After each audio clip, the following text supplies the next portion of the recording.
All join palms. And repeat after me.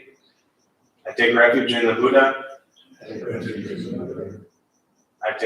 in the Dharma. I take refuge in the Sangha. Keeping the palms joined.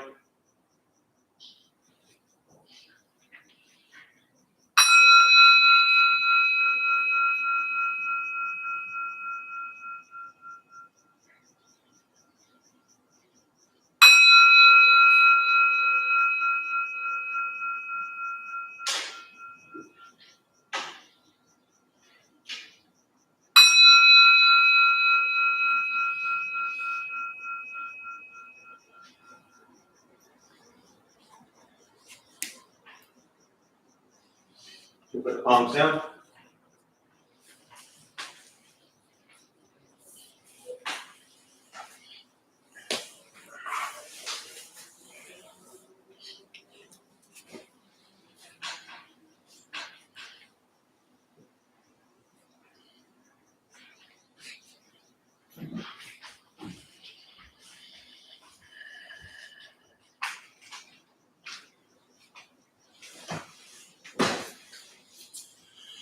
All right, good evening, everybody.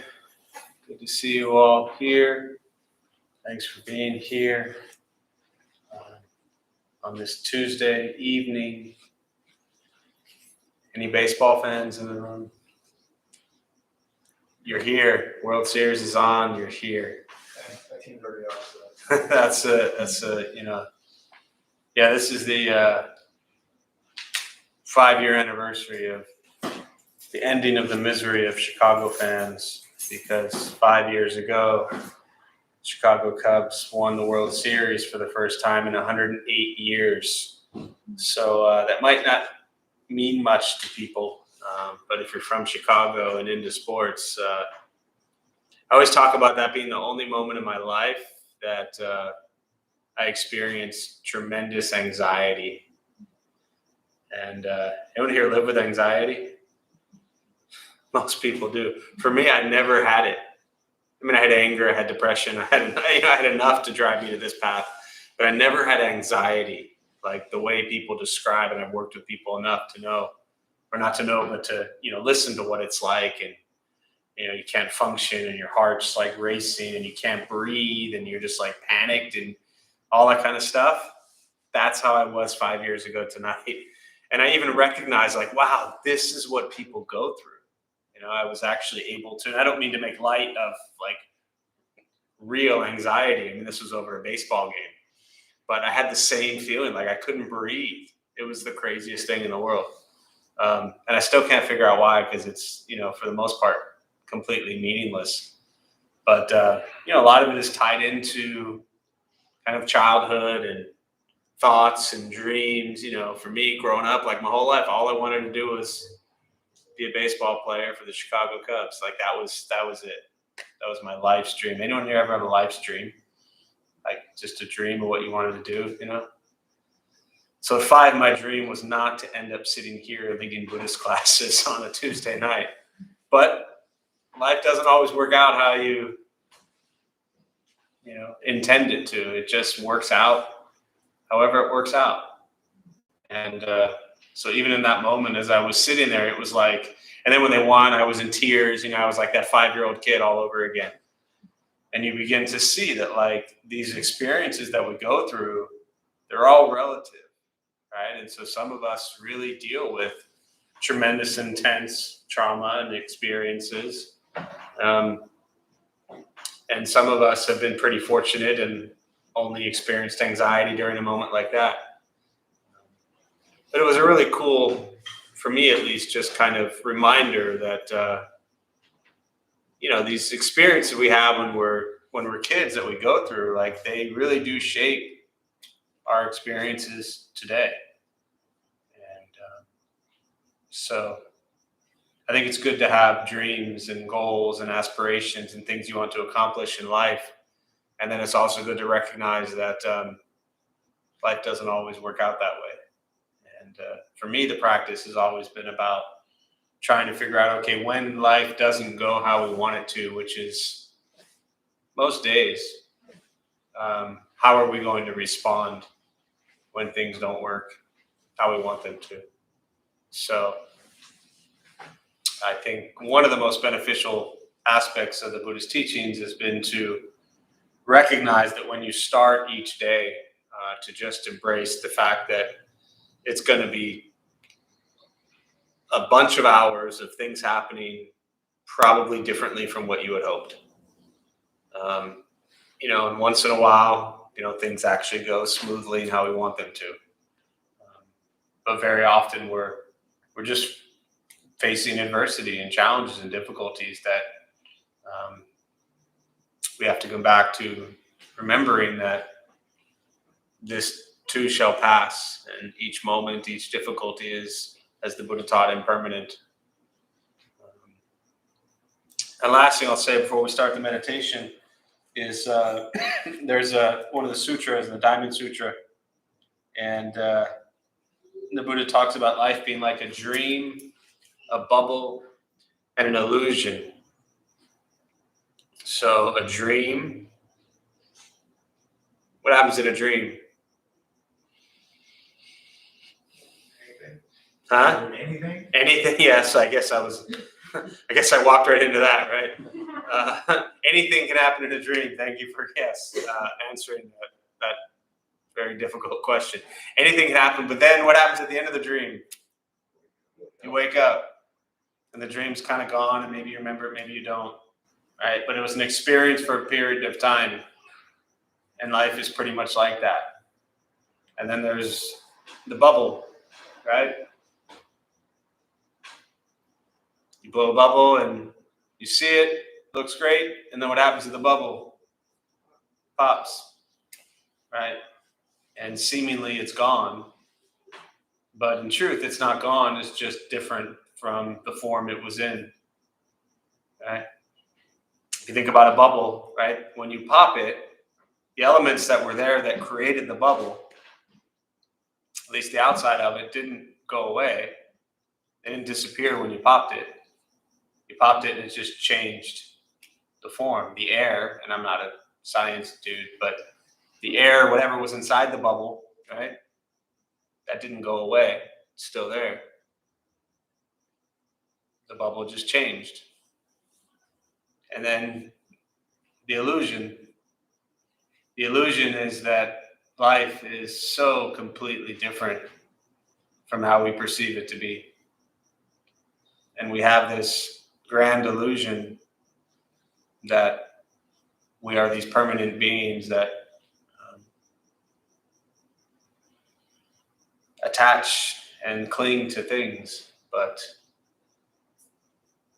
it is all like that dream, the bubble, and the illusion. So while we're going through it, enjoy it, embrace it. I don't mean enjoy it in crazy, foolish, dumb ways, but appreciate it, find gratitude for it. Because when that dream, that bubble, and that illusion ends, hopefully we can abide in some sort of world of kindness and compassion. All that fun Buddhist stuff you'll read about being kind and compassionate towards self and others. So a dream, the bubble, and an illusion. That's it. All right, so we'll do a meditation practice. A couple things to tell you before we begin. Nothing's going to happen to you. You're not going to float away. You won't have any mystical, magical experiences. The mind that races all day long is not going to shut off. Don't judge your practice. I mean, you don't ask yourself, is it working or not working? Are you doing it right or wrong? We're just going to sit. We're going to breathe. You'll hear sounds inside, sounds outside. This is life. Life is filled with chaos. And the practice of meditation is learning to get quiet and still within all the chaos. All right. Posture, you just want to be comfortable, however you're seated. Just pushing the stomach forward if possible, allows the back to straighten. Shoulders are relaxed, hands can be on the knees or in the lap, whatever is comfortable. If you need to move during meditation, simply move. Doesn't make you a bad meditator, just means your leg hurts. I will guide us as we begin, and we'll settle into a little bit of silence. Most important, don't expect anything. We're just going to sit and breathe.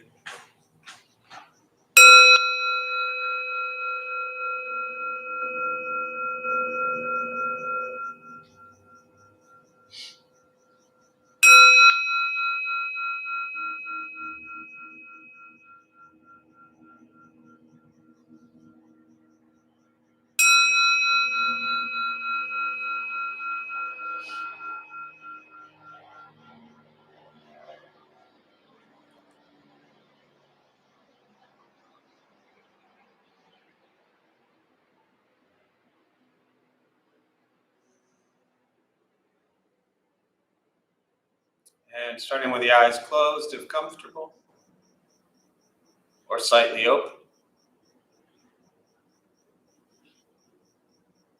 Mouth is open or closed.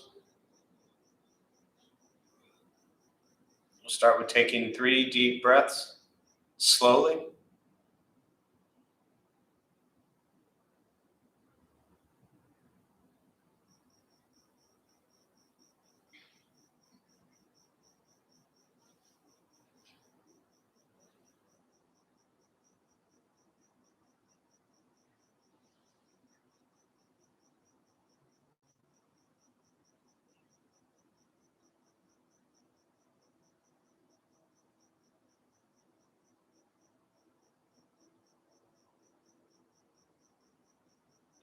And eventually settle into a natural rhythm of the breath.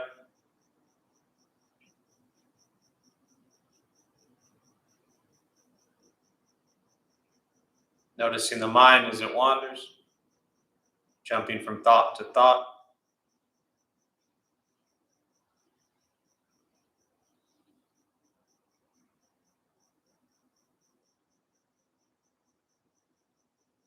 Start with gently guiding the attention, focus, to the stomach or chest.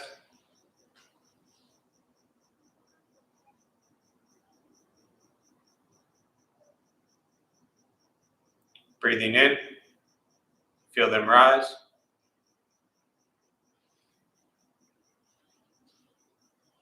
Breathing out, they fall.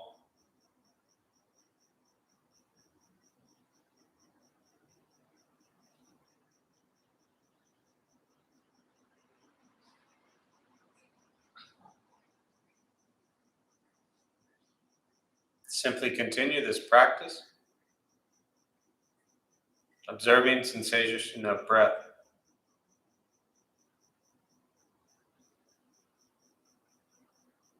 Expecting nothing but to sit and breathe.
As the mind wanders,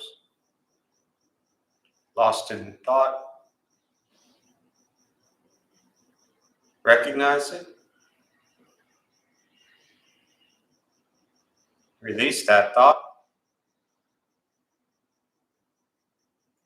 return attention, focus to the breath.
Letting go of expectations,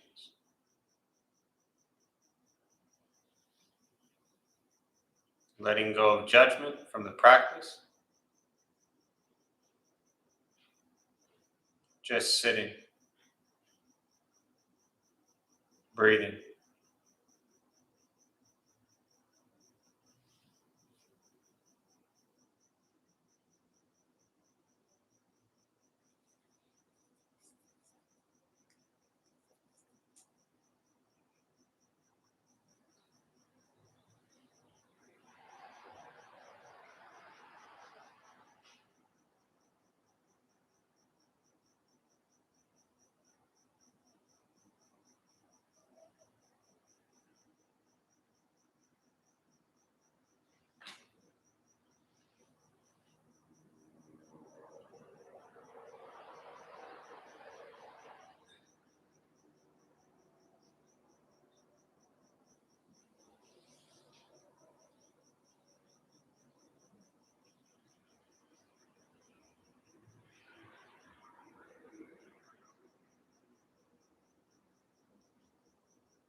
Breathing in,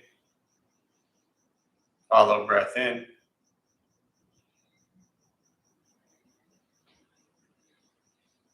Breathing out,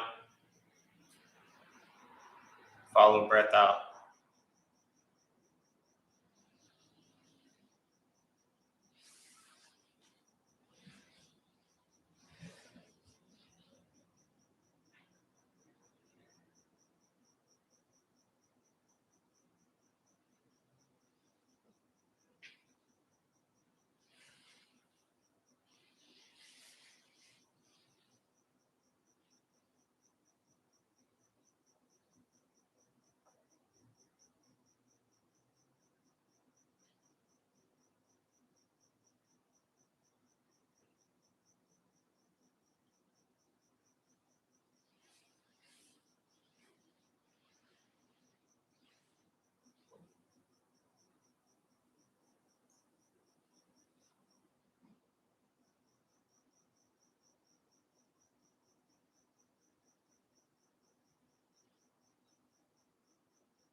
Keeping the mind alert,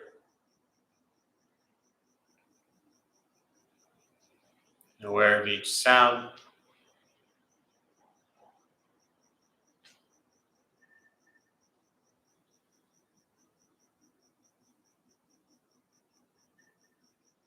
each thought,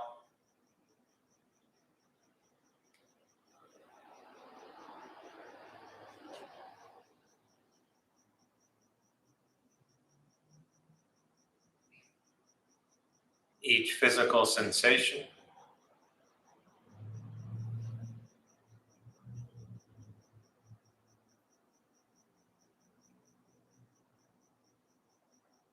Yet concerned with nothing but sitting,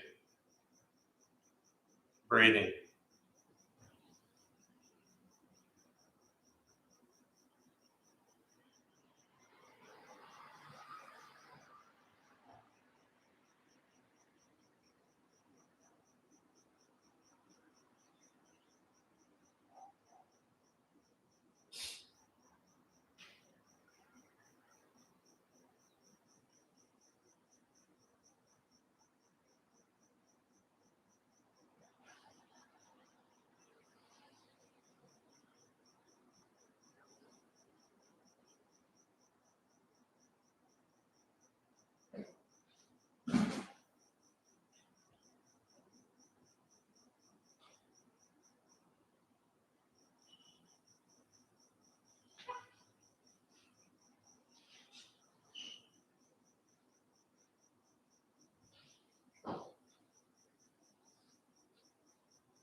And with the body still, rested,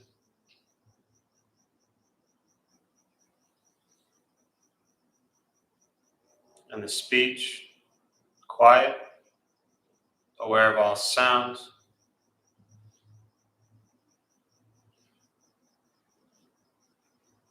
and the mind learning to settle.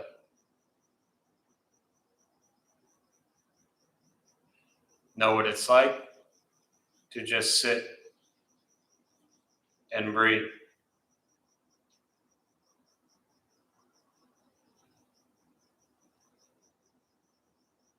Knowing with each breath, there's nothing else to do.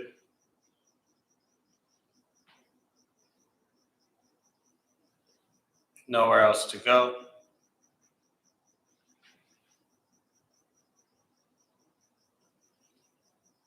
No one else to be.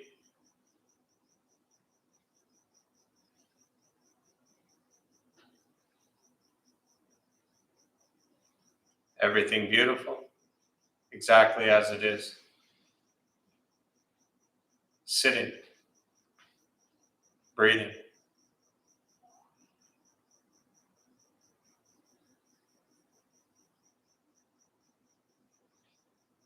Once again, taking 3 deep breaths slowly.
And as you slowly open the eyes,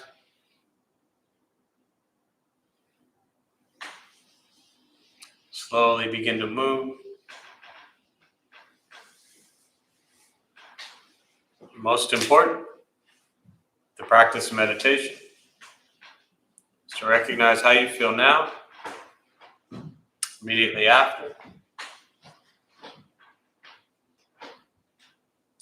Compare this to how you typically feel throughout your day.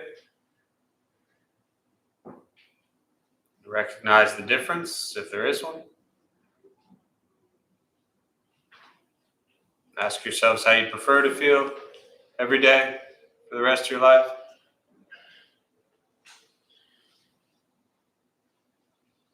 Realize however you feel now, if it's quiet, calm, and still, or a busy mind, racing mind, whatever you're sitting with at this moment, it's nothing to do with anything I said. It's nothing to do with how we sit and hold the hands or cross the legs. It's not from the sounds around us or anything else for that matter. It's everything to do with your own mind and your own mind's reaction to an external condition. This is what the Buddha called pratitya samuppada, means dependent origination. This is the basis of the Buddha's awakening. The word Buddha simply means awakened. He was a human being, no different than any one of us, who began to understand why he suffered, why he got angry, sad, depressed, stressed, anxious. He began to understand the causal relationship of all phenomena. And what that means, very simply, dependent origination. Things happen and we react. More stuff happens, more reactions. That's what we get. This practice is learning to respond to things quietly, peacefully, still. Because for most of us, the way we responded to the last 20 minutes is quite different from how we respond to everything else that's happening throughout our day. And so all we're working on is closing the gap where the way we feel now is closer How we feel always. Just as driven, motivated, productive, successful, whatever that means in our respective lives. But with a mind that's steady, clear, focused, distracted by nothing, disturbed by no one. Meditation is not easy. It's not necessarily fun. It's not an escape. If our lives are a crazy, hectic mess, then meditation doesn't change that. It gives us an opportunity to take a few moments to slow down and begin to recognize that the only thing that's a crazy, hectic mess is our minds. And so the practice is learn to settle the mind. Meditation is free. Buddhist practice is free. Sitting, breathing, becoming aware of what we think, what we say, and what we do. That's it. Our entire life is a series of causal reactions. This is karma, the law of cause and effect. And every cause has an effect, and that effect becomes the cause of the next effect, and that just continues endlessly. And always has. And it's funny because for me, on the surface, looking at something like baseball and, things that were so important to me for, such a huge part of my life for 30 years, and I'm not that old. And it's fascinating to see like how deeply the law of cause and effect, karma, how deeply things are rooted in us from our experiences. And this isn't a traumatic, this is being a baseball fan. It's not a traumatic experience. I get it. Cubs fans would call that a traumatic experience in its own right. But these are things that are deeply rooted in us. And these are just like surface level things. But for me, exploring the depth of like the impact that had on me was really profound, because it was just an eye opener to show me, when I explore practice and share practice, that things really, especially from childhood or things that we've thought or said or done for a long time, these habitual patterns and behaviors and thoughts, like they become deeply rooted in who we are, or at least who we think we are. But they become deeply rooted in our experiences. And recognizing all that is like pulling away layers of this sense of self and the ego and the pride that we worked so hard to build up and protect and defend. It's silly, but like when I'm 15 years old, if somebody had made fun of a sports team or something like that, or said like that was grounds for a fight, how ridiculous is that stuff? But that's the way it was. Because that was an attack on my personality, my ego, my domain, my space, right? It was challenging everything about who I created myself to be in the story in my head. Now, if you can apply that to whatever story you've told yourself that you've been kind of defending or sticking by for a very long time, and when that gets challenged, we don't like that, right? And we all have those stories that we've been telling ourselves for our whole lives. And some of those stories really do create the deepest amount of pain and suffering throughout our days, because they're the ones that we hold on to so tightly. And again, that story is different for everybody. But whoever you think you are and however you've been defining yourself and labeling yourself your whole life is not who you are. It's just the story.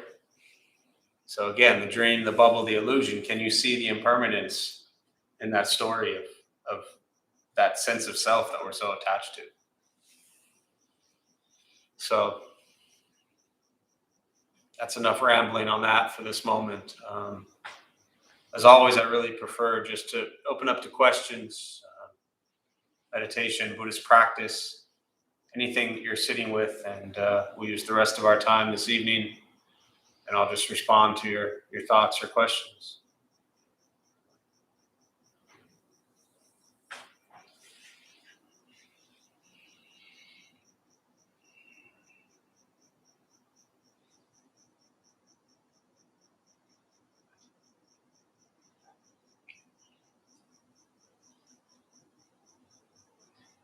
Can you briefly explain non-duality? It's still a lesson I can't read. Yeah, briefly, sure. I mean, Yeah, so the teaching on non-duality, which is in essence the Diamond Sutra, that is part of a body of teaching. It's called the Prajnaparamita Sutras. Prajna is wisdom, Paramita is perfection. Sutra is what, when the Buddha spoke and what he taught and all of that was memorized and eventually written down, that became called the sutras. The word sutra actually means thread. It comes from like suture, but it's just a continuous thread of the teaching. So perfection of wisdom, the Prajnaparamita Sutras, the Diamond Sutra, the Heart Sutra, the essence of it is non-duality. And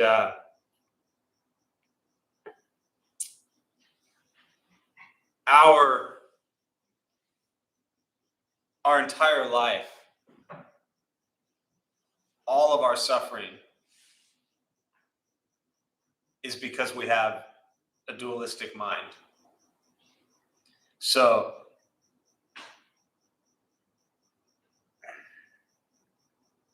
do you have food that you like? Do you have food that you dislike? You are terrible at non-duality. Do you have shows that you like to watch and shows that you don't like? Terrible at non-duality, right? Do you have shirts that you prefer to wear over others? You're terrible at non-duality, as are, I'm sure, the rest of us in this room, right? Duality is to understand that this dualistic mind perceives something. And when we perceive it, we go into a judgment about it.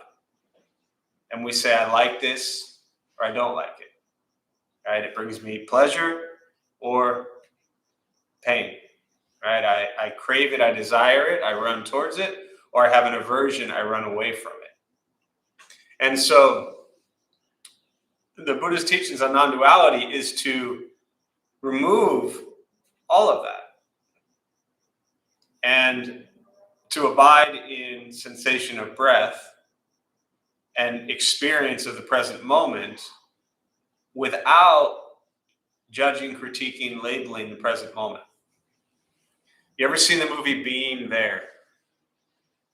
Anyone here ever seen that, Being There? It's an old 1970-something Peter Sellers cult classic movie. There's your homework. Okay? You're going to observe a 2-hour movie of an individual who I'm pretty sure lives in non-duality. He just experiences what happens. It's a funny movie either way. But the crazy thing about, when you look at like these teachings on non-duality, it's kind of like someone saying, can you define wisdom? Right? So the Buddha taught that we overcome ignorance with the practice of wisdom. It's a lot easier to sit up here and talk about or define ignorance, right? When we're angry, when we're greedy, right? When we're mean, when we're selfish, right? It's a lot easier to define those things, but to define wisdom is really difficult. So I always talk about just being less greedy, less angry, less ignorant, things like that. That leads to wisdom. Same thing with duality. Instead of like searching or seeking to abide in non-duality, recognize when we're stuck in duality. Does that make sense? That's going to be really easy to do because it's going on. I mean, literally any moment of your day, you could pause and say, duality, right? With simple things, commercials come on, we want to fast forward them. The temperature is too hot, so we want the air. Temperature is too cold, so we want the heat, right? Simple everyday things that this dualistic mind, duality, it just comes to just like right there. And because of that, we suffer quite a bit. Is that helpful? Yeah. And things like that, they're really important Buddhist teachings on non-duality. And they're also things that okay, now you've kind of maybe scratched the surface, and now it's okay, now I get the rest of my life to observe duality. Duality is not something, not just for you, but for everybody. Duality is not something you read or you hear about, and you're oh, duality. Okay, cool. I got it. I'm done. All right, I'm over it. It's a lifelong practice. Yeah. So back to the phrase of suffering. Yeah. So I just want to know, for lack of a better word, what is suffering? Because I believe that one can find his or her pleasure through something, an action someone can find suffering. For instance, hitting my toes against a table, and I will experience that suffering. And somebody else may take that as opportunity for a different types of pleasure. So Sure. So what is suffering? What is suffering? Yeah, good question. So just to back up very briefly, and then I'll get to that directly, just for anyone who might be new. The very first thing the Buddha taught, see that print, kind of art piece above the wall there, right, above the exit sign? So that was when the Buddha was 35 years old. He gave his first teaching at Deer Park. Notice the deers in the background. And it was called the first turning of the Dharma wheel. And he taught the Four Noble Truths for his first 5 disciples. And the very first thing he said is life is dukkha. Dukkha translates to suffering. I'll come back to this in a minute, but suffering is really, when I originally heard this, and my personal dualistic mind agrees, suffering is a terrible translation of the word dukkha, because suffering sounds so heavy and extreme, right? But dukkha is discomfort, angst, dissatisfaction, anything that just kind of seems not right, a little bit out of place. That is suffering. Now, the Buddha is not necessarily saying that suffering, which is how very often the question gets asked, the Buddha is not, and bear with me here for a minute, he's not necessarily saying that suffering is good or bad. He just said life is filled with it. We then, as we begin to learn about Buddhism, we hear, well, life is suffering, that's bad, we need to end it. And we, in our minds, tend to kind of come to this conclusion that the Buddha is saying that suffering is bad. He didn't really say that. He just said it exists. Right? Does that make sense so far? So our experience with suffering, discomfort, angst, dissatisfaction, right? We order food. We don't like mayonnaise. We get a mayonnaise on our sandwich. That's dukkha. That's suffering. It's not the end of the world. Right? Our latte's made the wrong way. Whatever it is, we experience discomfort throughout our entire day. You with me so far? Yeah. Now, suffering can also be extreme. Trauma, death, loss, things like that. There's extreme suffering, and then there's suffering because you're cold. So little things. I've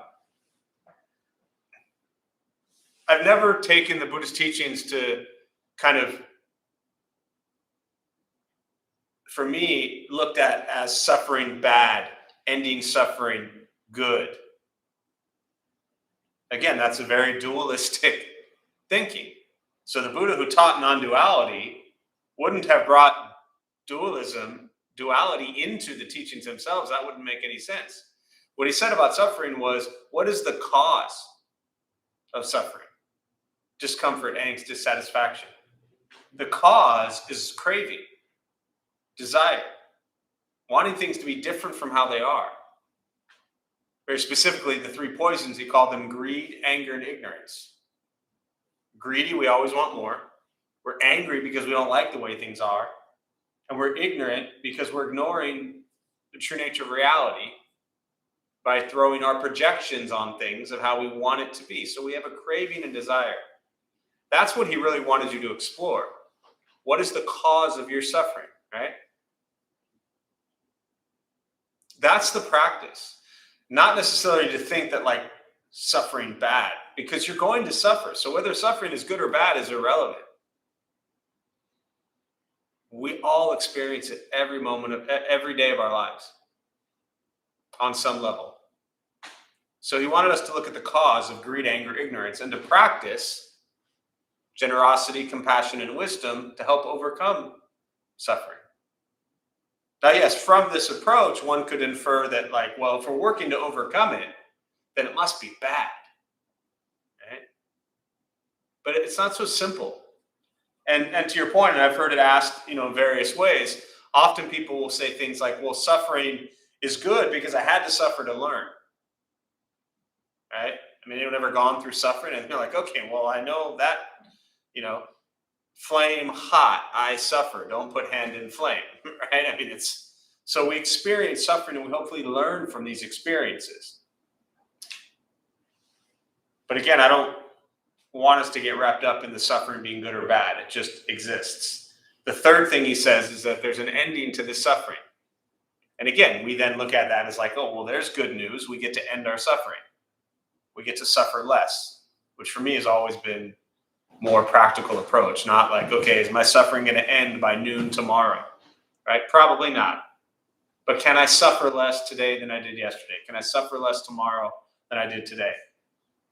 Because while suffering might teach us things, while we might learn from it, it doesn't feel good when we're suffering. And then the fourth one is the path. He said, okay, well, now here's the path to end suffering. And that's the Eightfold Path. Looking at right action, views, thought, speech, action, livelihood, effort, mindfulness, concentration, these 8 things, which is basically what we do. What we think, what we say, and what we do is the Eightfold Path. So,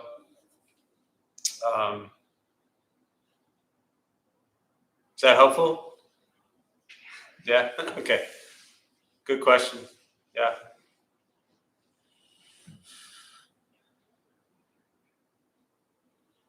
Yeah. When you're talking about detaching yourself from your story or your narrative, are you or is the Buddha talking about not having a sense of identity? Yeah, good question. Just so I understand it correctly, you're saying when I reference not attaching to our story, was the Buddha talking about not having an identity? Yeah, like a coherent picture of who you are. Or a coherent picture of who you are. Okay, that makes it really easy because it is impossible to have a coherent picture of who you are. Right? Maybe not right, but work with me here for a minute. All you have is a perception of who you are. Right? So if 10 people lined up to describe who you are, would they say different things? Who's right? If you're in a really good mood and I ask you to tell me about you, you would say one thing. If you're in a really miserable, sad, depressed mood and I ask you to tell me about you, you would say something probably different, right? So back to the initial question, it's not so much that you're trying to and I don't want it to, when I share it, I don't want it to come out this way. That's why I want to clarify this. I'm not suggesting that you don't exist or that you're not going to have an identity, but that identity it's an illusion based on people's perception of you as well as your perception of you.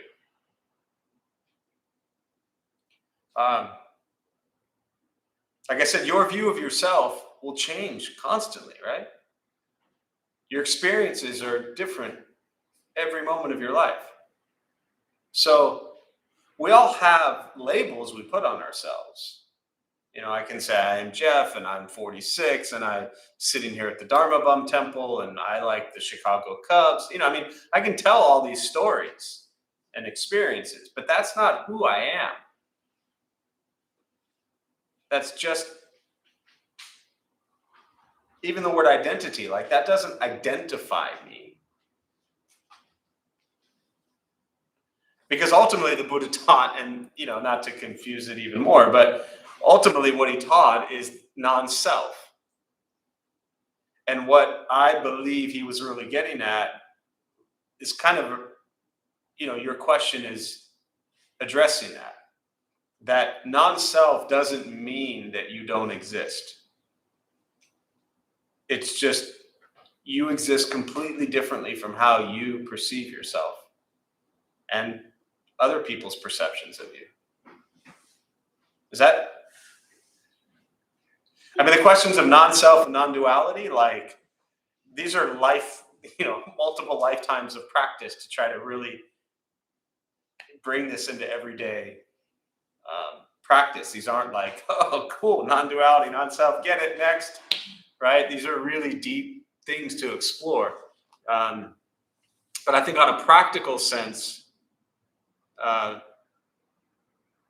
I should say, on a very like day-to-day conventional sense, you ever had someone in your life you've been really mad at? And then like the next day you like totally love them? And then the next day you're really mad at them? And just kind of, so which is it? Which one is real? It's very fluid. It's forever changing, as are we. So how can we say like, this is permanent? This is me, this is Jeff. Jeff's just some name that parents gave me. They're like, oh, there's Jeff, right? So does that help? At least, again, definitely not around non-self, non-duality. These are not answers. These are just things to explore even more so. Yeah. Yeah. Yeah. So just to kind of continue a little more, because I was kind of thinking the same thing. Would it be, just to help myself clarify, would it be safe to say the letting go is, I guess what you're explaining, the letting go is letting go of that perception and anyone else's perception and opening yourself towards the fluidity? Yeah, definitely. You know, no, go ahead. I don't want to. I mean, I think that's, I guess, the best way of critiquing it. Yeah. Letting go of like your idea of what your perception is of yourself, or expectations, or anything for anyone else or anything else, and just allowing like complete fluidity. Yes. Yeah, because if you hold on, let's just say, you know, for whatever reason, most humans tend to have more painful negative views and perceptions of themselves than positive ones, right? I wish that wasn't the case, but so let's just work with that idea for a minute, right? If we have all these negative perceptions and views of ourselves, and those were permanent and stuck, that's really tough. So this teaching on non-self is really beautiful because it helps us, as you say, let go of like that self-hatred or anger or aggression we have towards ourselves and towards others. Same thing. That projection of a story that we have towards ourselves, or that projection of a story we tell ourselves about someone else. Those are things that we're holding on to that we're not allowing to live anymore. It's like we're killing it right there. We're saying that's it. You are this because you did this, and that's it. And we do that to ourselves. Right? We've all done lots of really harmful, painful, stupid stuff, I'm sure, to ourselves and others. And if we never allowed ourselves the chance to open the heart and open the mind and recognize that we are more than just that one experience or multiple experiences. That's really painful to live with for a long time, right? And I think that it's almost like giving yourself permission for the story you're telling yourself about yourself to, as you said, to be the fluidity, to allow the story to change. Because it's the impermanence, the Buddhist teachings on impermanence is that everything is impermanent.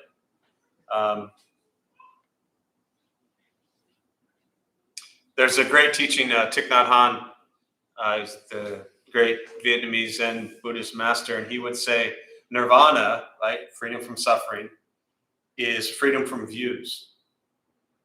And I think that's one of the greatest teachings I've ever heard, especially applied to this question, freedom from views of the self. Okay.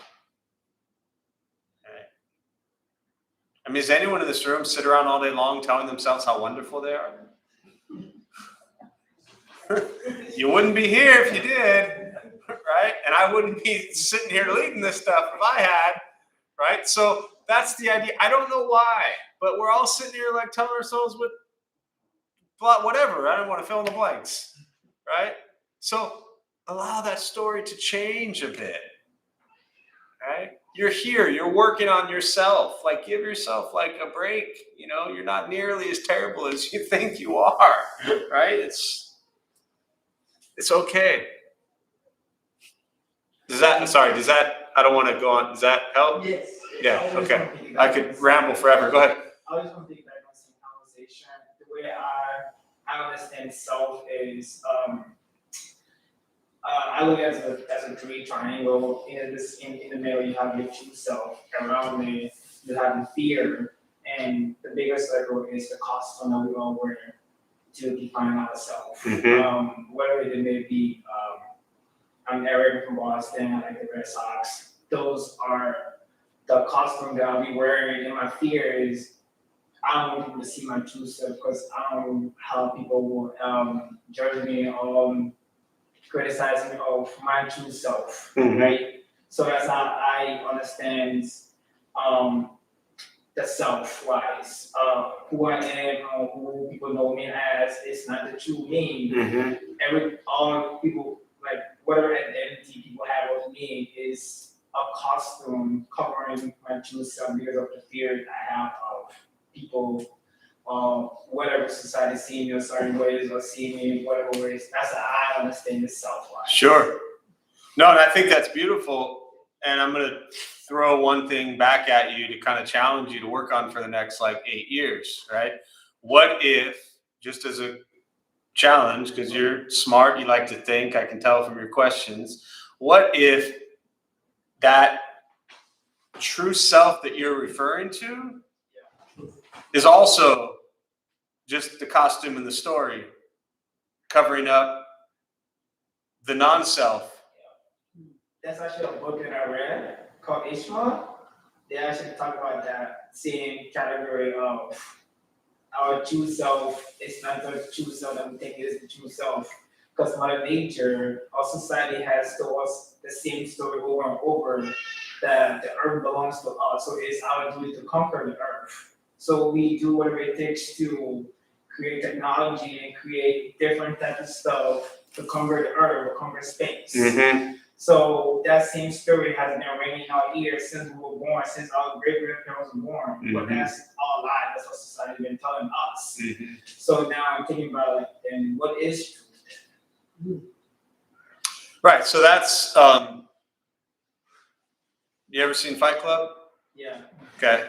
You seen The Matrix? Yes. You seen Groundhog Day? Yes. Okay. There is Buddhism right there. Yeah. All right. Have you seen Being There? I just want to send you home with a movie to watch. That's all.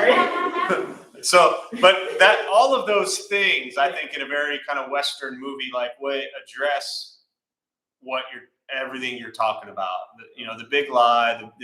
And again, I think the biggest, one of the kind of biggest takeaways I get from Buddhist teachings, I'll close on this thought, is that the I don't want to call it the biggest lie, but one of the biggest tricks the mind plays on us is that we still think that there is that true self and that we're trying to get to it. But once we get to that true self, then we're like, okay, well, that is my true self. Well, what is that? So you continue to just recognize that we have consciousness, we have breath, and we got a whole bunch of labels that everybody puts on us, including ourselves. So it's trying to, I don't even know, trying to is really the wrong word, but to me, abiding is always the best word in this situation. But it's trying, there I go again. It's abiding, it's being, abiding in sensation of breath and awareness of consciousness and thoughts as we go through our day, and we have experiences. So can we be with breath, aware of consciousness, and experience life as it occurs? That's why being there is such the perfect example of that. So, yeah. Good stuff. Anything else before I close? That's some heavy stuff, yeah. Being there is a great movie. Yes. We got 2 thumbs up for being there. So, You know something really positive, okay? Super positive. yeah. So it's like, this is how I am framing all this. I come here, we talk, we meditate. Something happens, then I go out in the world, and it's like I'm testing it. Mm-hmm. It's a practical experience. Yes. Then I come back, it's this back and forth kind of thing. It's just awesome. Yeah. So today I had this extraordinary experience. You know, I work with at-risk youth in a high school with adolescents, and a year ago, the tension between me and my employers was just the conflict was just so intense Mm-hmm. that I went out on sabbatical for a year. And it was zero supervision, is whatever I wanted it to be. Mm-hmm. And I put in the work, and this is part of the work I put in. And we talked about this a couple of weeks ago about how this could be sanctuary Mm-hmm. for us to settle and then go back out into the world. Mm-hmm. Well, I'm trying to create that experience in the classroom, Yeah. and it's working. That's great. And these teenagers are down for it. Mm-hmm. You know, it's like they never had it. It's like we can't control what happens outside this classroom, but we can control what happens inside this classroom. Yeah. And we create sanctuaries, Definitely. and they're digging it. They want it. Mm-hmm. So I just want to give you a little shout out to Thank you. you're doing it. Yeah, it's great. It's, I think, most of us, I'm sure, would agree that if we learned some of these tools and skills when we were 13, 15 years old, would have saved us a lot of pain and suffering, So the more we can practice it in our lives, and then, that's the Buddhist said, the greatest gift is the gift of the Dharma. He said very clearly, don't believe it because I'm saying it, try it. So when you say, you're hearing this stuff, you're putting it out there in the world, seeing if it works, and you're coming back and you're learning more. That's what he wanted you to do. He wasn't like, this is the law, this is the rule. He said, here's teachings, try it. See if this kindness and compassion stuff works. See if this practice makes a difference in your life. And if it does, then continue to work on it. If it doesn't, then abandon it. That's what he really wanted. And like I started to say, the greatest gift of generosity, he said, is to give the Dharma, the teachings, the practice, that's the best thing you can do, is to share kindness and compassion with others. So, keep at it. So, all right, we'll close on that. We'll join palms. May the benefit of this practice be shared with all beings in all directions. May all be at peace. May all be free from suffering. May any merit gained be transferred to the more than 4 million lives that have been lost during the pandemic, and to the family and friends who suffer at this time. May they all be at peace. May we all be at peace and free from suffering.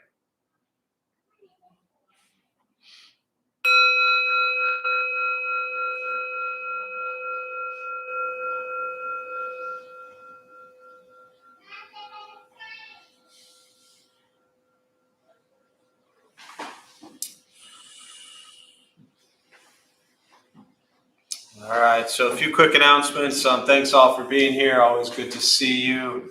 My name is Jeff. I'm a Dharma bum. We opened up this space about 15 years ago to introduce Buddhist practice to those who show up. Those of us who lead, we're not monks, we're not nuns, we're not gurus, we're not masters, we're not teachers.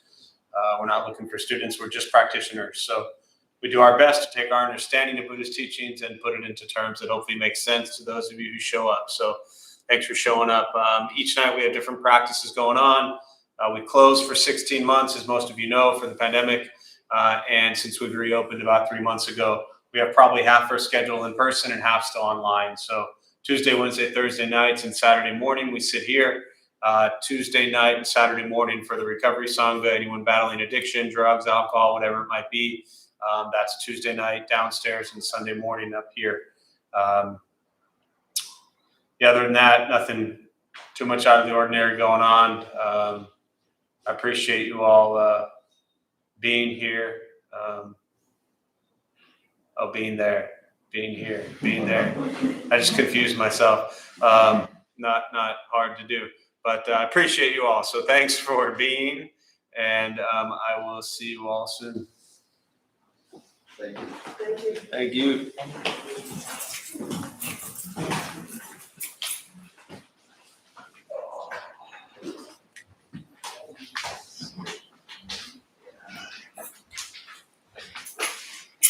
Seven nothing, Jeff. What's that? 7-0 Braves. Nice. The only thing is, hang on, let me get this on. I saw it was